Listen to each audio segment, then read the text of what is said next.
Let me just say a few words about how our relationship, particularly with India, has been evolving.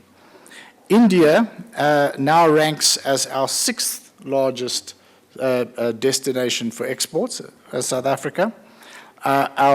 Between 2007 and 2010, our exports went from 9.2 billion rand to 22.2 billion rand. So they've actually more than doubled. Our imports, India is our 9th largest source of imports, and they went from 12.5 billion to 20.7 billion in 2010, between 2007 and 2010. And the total trade has doubled from 21.7 billion to 42.9 billion. That's a very significant increase in our trade over that period of time.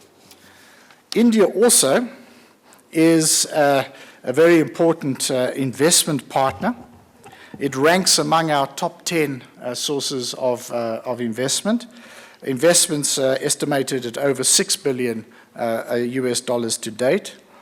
South Africa has also been investing in India, but on a much smaller scale, and our total investments there are estimated at 250 million US dollars. But between January 2003 and June 2011, a total of 44 investment projects from 30 companies were recorded. So we're having a very significant and expanding relationship with India. Now, I think the question that was posed to me and the issue that you want me to address is not just that there's a quantitative expansion, and that's part of our reality, but how do we as government want to see that relationship move and evolve as we move on? I think mention has already been made of the very, very solid political foundation for us to deepen our ties with India. We have a shared history of a struggle against colonialism. We have shared iconic figures, Mahatma Gandhi, Nelson Mandela. We have a very similar political culture in many ways, and many, many ties that have gone back over decades of struggle. And I think our governments have a very, very close political relationship. We have also worked for many years, cooperated together in seeking greater justice for the developing world in the governance of the world economy.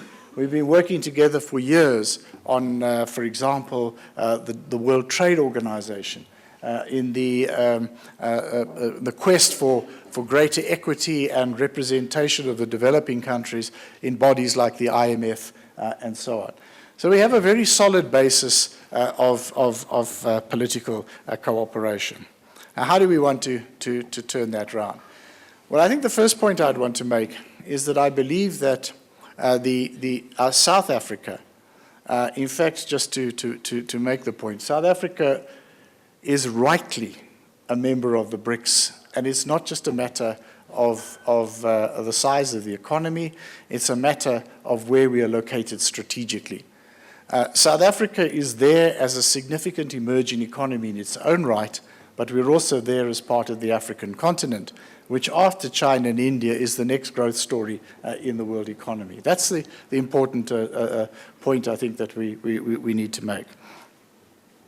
And I think that our way forward is to work on both these fronts, to work both with the fellow BRIC countries in ways which I'm going to outline in a minute, and then also to deepen our ties and to work to push forward the project of regional integration on the African continent.